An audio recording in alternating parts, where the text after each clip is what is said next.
Why does the United States consistently run massive trade and budget deficits, yet the world continues to rely on the US dollar as the backbone of global trade? The answer lies in a paradox known as Triffin's dilemma. This economic concept highlights the fundamental tension inherent in being the world's reserve currency, a position the US has held since the end of World War II.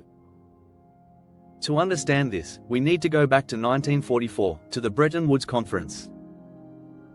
As World War II drew to a close, global leaders sought a new system to stabilize international trade. They decided that the US dollar would be pegged to gold, while other major currencies would peg themselves to the dollar. This arrangement effectively made the dollar the global currency. Countries needed dollars to engage in trade, hold reserves, and settle international debts. Here's the dilemma: for the world to have enough dollars, the US had to run trade deficits, exporting dollars abroad to provide global liquidity. In other words, the more the world relied on the dollar, the more the US had to spend and borrow. This created a paradoxical situation. To maintain global economic stability, the US had to make decisions that could weaken its own domestic economy. This is the core of Triffin's dilemma. If the US exports enough dollars to satisfy global demand, it increases its trade and budget deficits. These deficits can lead to rising debt, potential inflation, and domestic financial vulnerabilities. On the other hand, if the US tries to reduce deficits to protect its economy, it risks creating a shortage of dollars in the global system, which could slow trade, destabilize financial markets, and reduce confidence in the dollar. Essentially, the US is caught between two conflicting goals: domestic economic health and global economic stability.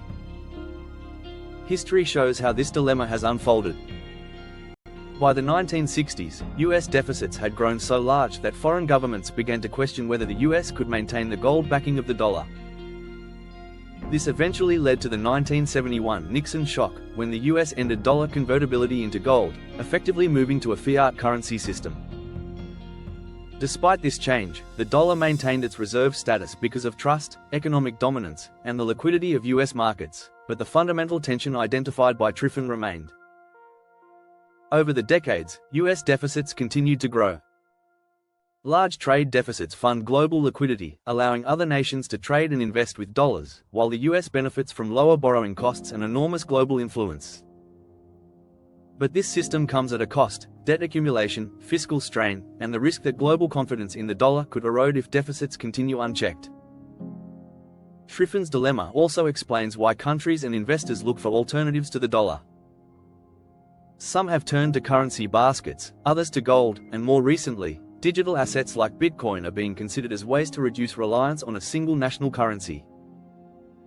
The central idea is the same: nations want liquidity for trade without being subject to the fiscal and monetary policies of another country.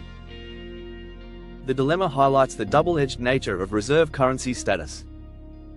The US enjoys significant advantages: its currency dominates trade, investment flows favor it, and it wields substantial influence in international finance.